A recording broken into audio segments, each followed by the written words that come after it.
నమస్తే రమగారు. నమస్తే జయ. రమగారు, మనం బట్టి విక్రమార్క కథలు చెప్పుకుంటూ ఉన్నాం. అది కూడా సింహాసనానికి సంబంధించిన స్పెషల్ స్టోరీస్ కదండి. అవును. 2 మెట్లు ఎక్కేశాడు ఆయన. తర్వాత 3వ మెట్టు ఎక్కుదామనుకొని వెళ్ళాడు. అక్కడ ఏం జరిగింది? సింహాసన ద్వాత్రింశిక 32 మెట్లు ఉన్న సింహాసనాన్ని ఎక్కబోతున్నాడు భోజ మహారాజు. 3వ రోజు ఉదయం మళ్ళీ జనాన్ని అంతా సమీకరించుకుని సింహాసనాన్ని ఎక్కబోయాడు. 2 మెట్లు ఎక్కాడు. 2 కథలు చెప్పేశాయి కదా. 3వ మెట్టు మీద కాలు పెట్టంగానే 3వ మెట్టు మీద ఉన్న సాలభంజిక ఆ ప్రతిమ చప్పట్లు జరుస్తూ పక్కపక్క నవ్వింది. ఏమంది? నీకు 2 మెట్లు ఎక్కావు, ఇన్ని కథలు విన్నావు, ఆయన సంగతులన్నీ తెలుసుకున్నావు. అతని సాహసము, అతని ధైర్యము, అతని గొప్పతనము, దాతృత్వం ఏమీ లేదు నీకు. ఏ ధైర్యంతో నువ్వు ఎక్కాలనుకుంటున్నావు? విక్రమార్కుడు పరమ సాహసి. ఆయన నువ్వు విన్న కథలే కాకుండా ఇంకా ఎన్నో ఉన్నాయి సాహస గాథలు. ఏ ధైర్యంతో ఎక్కుతున్నావు అని అడిగేసరికి భోజుడు అన్నాడు, ఆయన గురించి తెలుసుకోవటానికే ఎక్కుతున్నానమ్మా. నువ్వెవరు? ఇప్పుడు నువ్వేం చెప్పబోతావు? విక్రమార్కుడి సాహసం గురించి నీకు తెలిసిన ఏ విషయం నాకు చెప్పబోతున్నావు అని అడిగేసరికి ఆ ప్రతిమ చెప్పింది. కోమలవల్లి ఆమె పేరు. 3వ సాలభంజిక పేరు కోమలవల్లి. ఆమె ఏం చెప్పిందంటే, ఇంకా నేను చెప్పే కథ ఇంకా చిత్రాతి చిత్రమైంది. ఈ రాజ్యానికి వచ్చిన తర్వాత ఈయన ఒక 4-5 నెలలు రాజ్యం చేశాక ఒక సంఘటన జరిగింది రాజ్యంలో. అదే రాజ్యంలో ఈ ఉజ్జయిని మహానగరానికిలో వేదకోవిదుడు అని ఒక బ్రాహ్మణ ఆయన ఉండేవాడు. ఆయన బాగా వేదశాస్త్రాలు చదువుకున్నాడు. వివాహమై చాలా సంవత్సరాల వరకు ఆయనకి సంతానం కలగల. ఆయన చాలా కాలం యజ్ఞాలు చేసి, హోమాలు చేసి, తపస్సు చేసి మొత్తానికి ఒక కుమారుణ్ణి కన్నారు. వాళ్ళు ఎంత చక్కటి కుమారుడో కలిగాడు. వాడు మహాముచ్చటగా ఉండేవాడు పిల్లవాడు. అయితే పిల్లాడికి 7-8 సంవత్సరాలు రాగానే చక్కగా ఉపనయనం చేయించారు. ఉపనయనం చేశాక ఈ మన ఆగస్టులో, అంటే ఇప్పుడు ఎట్లా శ్రావణ మాసంలో ఉపాకర్మ నిర్వహిస్తారు. ఆ ఉపాకర్మ అయ్యాక సముద్ర స్నానానికి తీసుకుపోతారు పిల్లల్ని. ఓకే. సముద్ర స్నానానికి పిల్లాడిని తీసుకుని సముద్రానికి వెళ్ళాడు ఆయన. అప్పటికి పిల్లవాడు ఎంత 8 ఏళ్ళు, వాడు అటు ఇటుగా 9వ ఏడు వస్తుందో ఏమో. అంత ఎత్తున సుమారుగా 8-9 ఏళ్ల పిల్లలు ఎంత ఉంటారు? చక్క చిన్న గావంచ కట్టుకుని సముద్ర స్నానానికి వెళ్ళిపోయాడు. స్నానం చేశారు. ఈయన సంధ్యావందనం చేసుకుంటుంటే పిల్లవాడికి సంధ్యావందనం పూర్తి చేయించి ఆయన చేసుకుంటున్నాడు. పిల్లాడు అటు ఇటు గంతుతున్నాడు. ఈ సముద్రంలో నుంచి ఒక పెద్ద మొసలు వచ్చి పిల్లాడిని అమాంతం గుడుక్కని మింగేసి ఒకటే పని ఇక వెళ్ళిపోయింది వెనక్కి. ఈయన కళ్ళు తెరిచి చూసేసరికి పిల్లవాడు సగపడి ఉండటం మొసల్లో నోట్లో తెలిసింది ఆయనకి. ఆయన కేకలు పెట్టాడు కానీ మొసలి దగ్గరికి ఎవరు వెళ్తారు? మింగేసి పిల్లవాడితో సహా వెళ్ళిపోయింది. అది నవిలి కొరికి తినడం చూడలేదు ఈయన. అది గుటుక్కుని మింగటం చూశాడు. మింగింది. కొండ చిలువలు మింగుతాయి. మొసళ్ళు మింగుతున్నట్టుగా కాదు, పట్టి ఈడ్చి తీసుకెళ్ళిపోతాయి. ఈ పట్టి ఈడ్చినట్టుగా కూడా కాకుండా పిల్లవాడికి ఏ హాని జరిగినట్టు లేదు, కానీ మింగేసింది. ఇక ఆయన పిచ్చివాడైపోయాడు వేదకోవిదుడు. ఇదేమిటి ఇట్లా పట్టపగలు ఉదయకాలంలో సముద్రంలో అంతంత అలలుండవు, ఇంత పెద్ద అల రావటం, ఇంత పెద్ద మొసలు రావటం ఇలా అయిందని ఆయన పరమ దుఃఖంతో ఏడ్చుకుంటూ ఊళ్ళోకి వచ్చాడు. దుఃఖపడ్డాడు. పిల్లవాడికి అదని ఇదని ఏవో క్రియాకర్మలు అన్నారు. చుట్టాలు పక్కాలంతా ఆయన ఏడ్చుకుంటూ, ఇదేం రాజ్యం, ఈ రాజు సరైన వాడు కాకపోవటం వల్ల కదా ఇంత పని జరిగింది. మామూలుగా ఏమవుతుంది, ఎక్కడైనా ఏదైనా ప్రమాదం జరిగితే వెంటనే ప్రభుత్వం ఏం చేస్తోంది అంటామా మనం? అవును. ఆ కాలంలో రాజు సరైన వాడు కాకపోతేనే ఇవి జరుగుతాయని ఒక రకమైన నమ్మకం ఉండేది.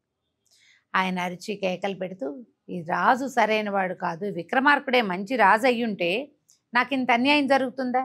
నేను వేదాలు చదువుకున్న బ్రాహ్మణుణ్ణి, నేను బతికే ఉండగా నా ఎదురుగుండా చిన్నపిల్లవాడు 9 ఏళ్లవాడు వాడిని మొసలు లాక్కుపోవటం ఏమిటని ఆయన ఏడ్చి శోకాలు పెట్టి, ఈ రాజుగారి వాకిట్లో ఒక గంట ఉండేదట.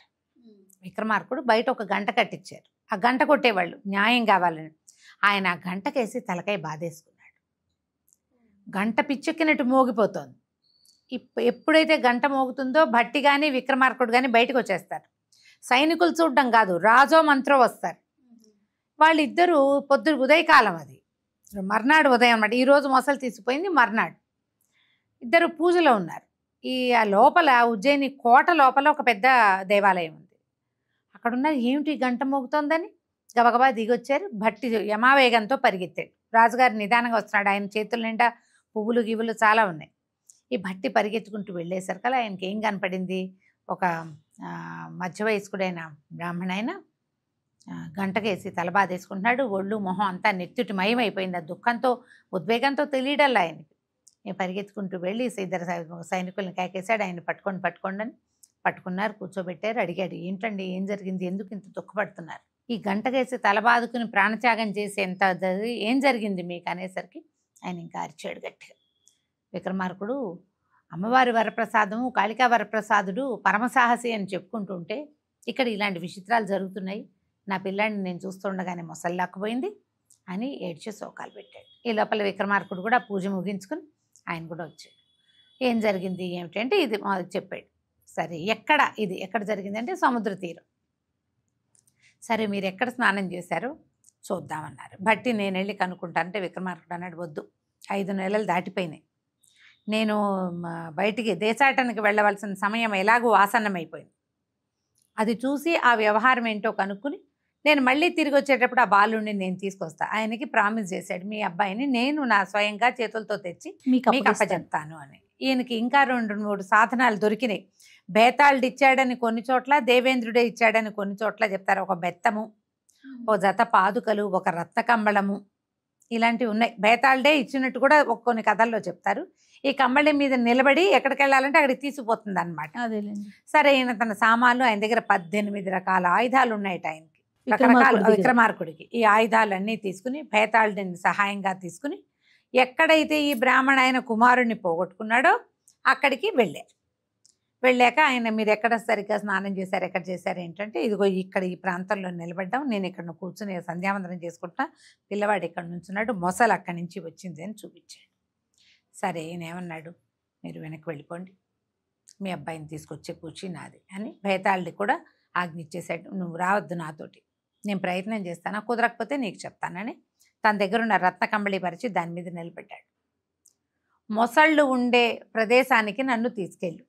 ఆ రత్నకంబళి ఏం చేసింది, ఒక్క ఎగిరి సముద్ర మధ్యంలోకి తీసుకుపోయింది. ఆ మధ్యంలో చూస్తే ఈ పెద్ద మొసలి అని చెప్పబడింది. అక్కడ మొసళ్ళు ఉంటాయని కంబళి తీసుకెళ్తే కానీ అక్కడ ఒక మొసలి కూడా లేదు. చాలాసేపు కలయి తిరిగాడు, ఎక్కడా మొసలి పొలకువ కనిపించట్లేదు. ఇతను ఏం చేశాడు, మెల్లిగా ఈ మొసళ్ళు దగ్గరికి రావడానికి ఒక రకమైన శబ్దాలు చేయాలి, చేపలకి వాటికి కూడా సౌండ్స్కి అట్రాక్ట్ అవుతాయి. అతను విచిత్రమైన శబ్దం చేయటం మొదలుపెట్టాడు విక్రమార్కుడు. చేయగా ఒక పెద్ద మొసలు వచ్చింది. రావటం ఏమిటి, ఒక్కసారి నోరు తెరిచి ఈ కంబళి మీద నిలబడ్డాడు కదా, ఆ నిలబడిన విక్రమార్కుడిని గుడుక్కుని మింగేసింది. అయ్యో, వెళ్ళిపోయాడు పొట్టలోకి. కంబళి దందారం తను బయటికి వెళ్ళిపోయింది. మనిషిని మింగుతుంది అది. కంబళి దందారం చుట్టలు చుట్టుకుని అది ఎక్కడో కూర్చుంటుంది, పిలిచినప్పుడు వస్తుంది. ఆ లోపలికి వెళ్తే విక్రమార్కుడికి ఎట్లా కనపడిందంటే, అది పెద్ద మహానగరం ఉంది దాని పొట్టలో. అది ఒట్టి మొసలి కాదు, చూడ్డానికే అది మొసలి కొంచెం పెద్ద సైజులో కనపడుతోంది. లోపలికి వెళ్తే అది పెద్ద నగరం, దాని లోపల దారులు ఉన్నాయి, ఉద్యానవనాలు ఉన్నాయి, ఎంతమందో మనుషులు కనపడుతున్నారు.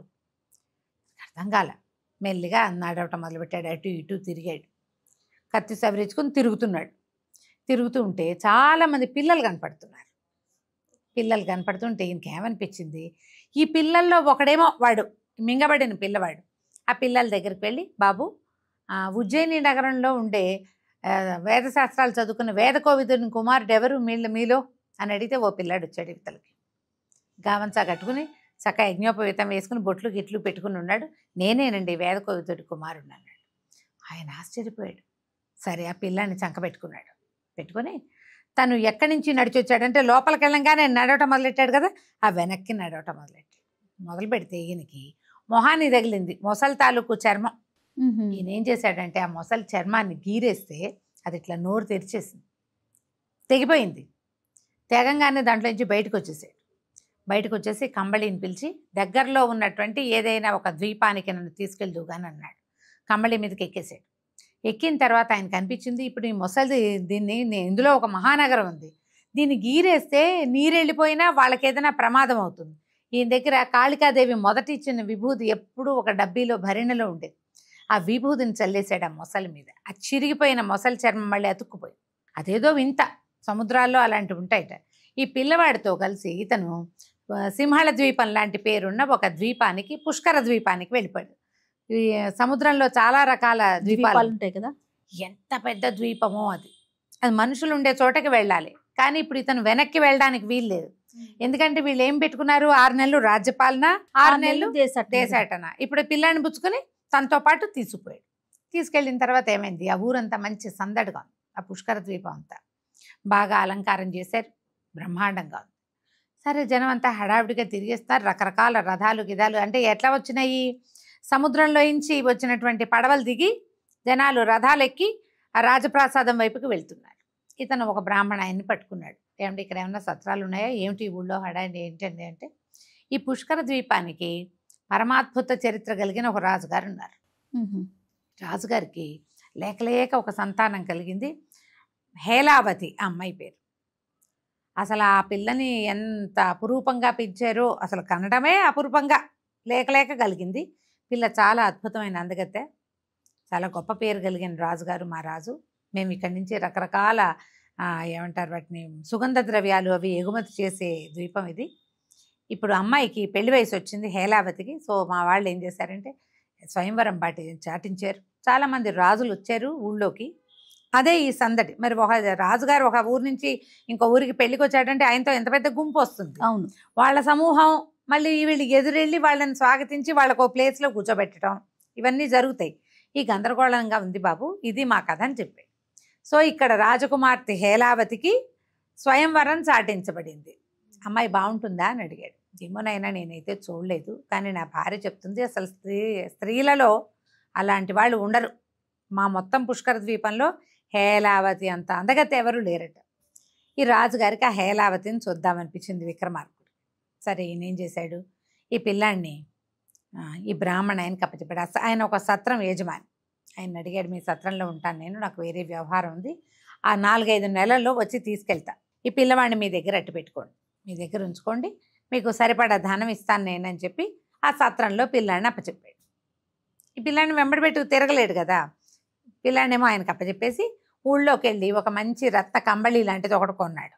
కొని ఏం చేశాడు, ఎన్నో వజ్రాలు, రత్నాలు, నవరత్నాలు అన్నీ భేతాళుణ్ణి తలుచుకుని తెప్పించి అవన్నీ ఈ కంబళి మీద పోసి ప్రదర్శన, షాపు, బిజినెస్ అన్నమాట.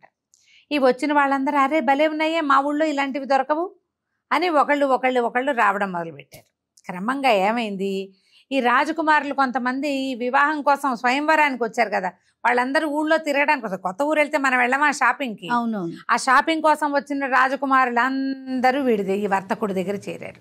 వర్తకుడు చూస్తే జగన్మోహనాకారుడు. ఈయన చాలా పెద్ద పర్సనాలిటీ, పొడుగాటివాడు, తర్వాత అందమైన వాడు, ఇన్ని నగలు. వ్యాపారస్తుల్లో చక్కటి వాళ్ళు ఉండటం కొంచెం కష్టం.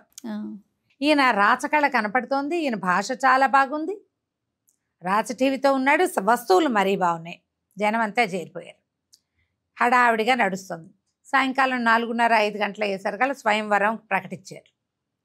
ఈ మొత్తం వసతుల్లో విడుదల్లో ఎక్కడ రాజకుమారు లేరు. మొత్తం గుంపంతా ఈ వజ్రాలు, రత్నాలు, ఆభరణాలు చూస్తూ ఉండిపోయారు. ఈ సైనికులందరూ వెతుక్కుంటూ వచ్చారు. చాలామంది జనం అంతా షాపింగ్కి వెళ్ళారు. ఆ వెళ్ళిన వాళ్ళందరూ కూడా ఒకే ఒక్క వ్యాపారస్తుడి దగ్గర నిలబడి ఉన్నారు. రాజుగారికి ఆశ్చర్యం వేసి, ఇదేమిటి ఎప్పుడూ లేనిది, మనకు అట్లా ఉండదే, పైగా ఏ ఊరు వాడు వచ్చి ఇక్కడ పెట్టాడు కొత్త బిజినెస్, మనకు తెలియంది. ఆయన కూడా ఏం చేశాడు, గబుకొని ఓ రథం ఏదో వస్తుంటే ఉండరా నేను కూడా వస్తున్నాను, ఆ రథం ఎక్కి వచ్చి బజార్ వచ్చాడు. చూస్తే అక్కడ పెద్ద కంబళి పరిచి దాని నిండా రకరకాల విచిత్రమైన రత్నాలు, కెంపులు పరుచుకుని ఆ గొడుగు నీడలో నిలబడి ఉన్న విక్రమార్కుడిని చూసేసరికి ఆయనకే వ్యామోహం కలిగింది. ఎంత బాగున్నాడు, వ్యాపారస్తుడైపోయాడే, లేకపోతే శుభ్రంగా ఈయనకే ఇచ్చి పెళ్లి చేసేవాళ్ళం పిల్లని అని ఆశ్చర్యపోయాడు. ఇంత బాగున్నాడు అని. సరే ఇంతలో ఏమైంది, రాజుగారు వస్తుంటే చోపుదారులు ఉంటారు చుట్టుపక్కల వాళ్ళు, ఏమిటి రాజుగారు వస్తున్నారు ఓహో అని అరిచేవాళ్ళు. వీళ్ళ కేకలు వినపడేసరికల్లా ఇవి వచ్చిన రాజకుమారులంతా అయ్యో మనకి దీనికి సమయం అయిపోయింది, పదండి మనకి స్వయంవరానికి సమయం అయిపోయిందని అందరూ స్వయంవరం మండపం వైపుకి వెళ్ళారు. వాళ్ళల్లో 2-3 ఈ విక్రమార్కుడిని నువ్వు రాబోయి సరదాగా రాజకుమారిని చూద్దు కానీ కేకేశారు, పిలిచారు. ఇతను ఏం చేశాడు, మూటంతా భేతాళుడికి అప్పచెప్పి తను కూడా పోయి ఈ గుంపుతో సహా అందరితో పాటు నడిచెళ్ళి స్వయంవరం మండపంలోకి వెళ్ళిపోయాడు. వెళ్ళేసరికల్లా మండపంలో వరుసగా కుర్చీలు వేసి ఉన్నాయి, కొంతమంది నిలబడడానికి ఉన్నాయి. సరే ఎవరి దారిని వాళ్ళు కూర్చున్నారు. ఈ లోపల రాజకుమార్తెని ప్రవేశపెట్టారు. ఆ అమ్మాయి ఇలా చూస్తోంది అందరికీ. చూస్తూ ఉంటే ఈ జనాలు కుర్చీలు దాటిన తర్వాత నిలబడిన వాళ్ళలో మహాద్భుతమైన సౌందర్యవంతుడుగా కనపడిన ఈ వ్యాపారస్తుడి వేషంలో ఉన్న విక్రమార్కుడు కనపడ్డాడు. కనిపించాడు. ఆవిడ మొహం చూసింది కానీ ఆయన వస్త్రధారణని గమనించాల. వ్యాపారస్తులకి డిఫరెంట్ వస్త్రధారణ ఉంటుంది. రాజకుమారులది వేరు, వ్యాపారస్తులది వేరు. అవును. తలపాగా కానీ నడుముకున్న దట్టి కానీ అవన్నీ వేరేగా ఉంటాయి. రాజకుమారులకి నడుముకి కత్తి వేళ్లాడాలి, దానికోసం ప్రత్యేకమైన దట్టీలు ఉంటాయి. అసలు అది చూడంగానే తెలుస్తుంది. ఈ అమ్మాయి ఏం చేసింది, 2 సార్లు 3 సార్లు చూస్తే మొహమే కనపడుతోంది. ఇక దండ ఇచ్చారు, రాజకుమారుల పేర్లు చెప్తూనే ఉన్నారు. ఆవిడ వినిపించుకోలేదు, దబా స్పీడ్గా నడుచుకుంటూ వెళ్ళి ఆ ఏ ముఖం తన్ని ఆకర్షించిందో ఆయన మెడలో దండేసింది. దండేసరికల్ అందరు కేకలు పెట్టారు, అయ్యో వ్యాపారి వ్యాపారి వ్యాపారిని వరించింది రాజకుమార్తె అన్నారు. ఈవిడ దండేసి సిగ్గుగా గబగబా నడుచుకుంటూ వెళ్ళిపోయింది. జనాలంతా తేరుకునేసరికి రాజకుమార్తె ఏమో అంతఃపురం వైపుకి వెళ్ళిపోయింది. ఇక్కడ వ్యాపారస్తుడి మెడలో ఏమో స్వయంవరమాల పడిపోయింది, వరమాల. అందరూ అరిచి కేకలు పెట్టారు, ఇంతమందిని పిలిచారు క్షత్రియుల్ని, వ్యాపారస్తుడికి ఇచ్చి పెళ్లి చేసేటది మీ పెళ్లి మీరే చేసుకోవచ్చుగా, మమ్మల్ని ఎందుకు పిలిచినట్టు అని చెప్పి అందరూ అరిచొచ్చి కేకలు పెట్టారు. రాజుగారు కూడా సవరించాడు, ఇంకేం చేయాలో తెలియలే. సరే, ఆ మంత్రి సామంతులు సైన్యాధిపతులు ఉంటారు కదా, వాళ్ళందరూ ఈ రాజులందరినీ సమాధానపరుస్తుండగా రాజుగారు పరిగెత్తుకుంటూ కూతురు వెనకాల వెళ్ళాడు. అమ్మాయి ఇంత పని చేసావేమిటమ్మా, వ్యాపారస్తుడి మెడలో దండేసావు అనేసరికల్లా అమ్మాయి అంది, ఏమో నాన్న, నాకు అతనే ఆకర్షణీయంగా కనపడ్డాడు, పైగా ఆయన ఏదో రాజఠీవి ఉంది నాన్న ఆయన మొహంలో, ఆయన వ్యాపారస్తుడిగా తోచల. సరే, వ్యాపారస్తుడో రాజఠీవి ఉందో లేదో చూద్దాం, ఓ పంచి ఎలాగో దండేసాం కదా, అంతఃపురంలోకి ప్రవేశపెట్టు, కాకపోతే ఎదురు బదురు పడకుండా మధ్యలో ఒక తెర వేళ్లాడేయండి, ఆయన్ని ప్రశ్నించి మనకి తగినవాడు అని అనుకుంటేనే వివాహం, ఒట్టి వరమాలే వేసా, ఇంకా వివాహక్రతువు కావాలి కదా, మాకొద్దని ఎటగొట పంపించేసి ఇంకో వాళ్ళని చూసుకుందాం మనం అని చెప్పింది అమ్మడు. చెప్పింది కానీ తండ్రిని సంతోషపెట్టడానికి ఆ వాక్యాలు చెప్పింది. తనకు మనసులో ఆమెకు మాత్రం ఆయనే నచ్చాడు. మరి కన్యావరైతే రూపం అన్నారు కదా, నేను ఎందుకు భరించాను అని మనసు లోపల ఉంది. సరే, వీళ్ళు ఇంకా ఏమిటి పిలవటం లేదని విక్రమార్కుడు ఎదురు చూస్తున్నాడు. ఈయన ఒక్కడే ఉన్నాడు కదా, బేతాళుడు ఈయనతో ఉన్నాడు, కనపడకుండా ఉంటాడు. సరే, ఏమైంది, ఈ రాజు మంత్రి వచ్చి, బాబు రండి లోపలికి వెళ్దాం, మీ అమ్మాయి మీ మెళ్ళో రాజకుమార్తె హేలావతి మిమ్మల్ని వరించింది కాబట్టి వరమాల వేసింది కదా, రాజకుమారిని కలుసుకుందరు కానని ఆయన్ని అంతఃపురంలోకి ప్రవేశపెట్టారు. మధ్యలో ఓ తెరేశారు, రాజకుమార్తె ఓ వైపు కూర్చుంది, రెండో వైపు ఈయన కూర్చున్నాడు. ఈ తర్వాత ఏం జరిగింది, ఈ మన విక్రమార్కుడు ఏ విధంగా హేలావతి యొక్క ఆమె తండ్రి సామంతుల యొక్క మనసు దోచుకున్నాడో మనం తర్వాయి భాగంలో తెలుసుకుందాం. తప్పకుండా. నమస్తే. నమస్తే.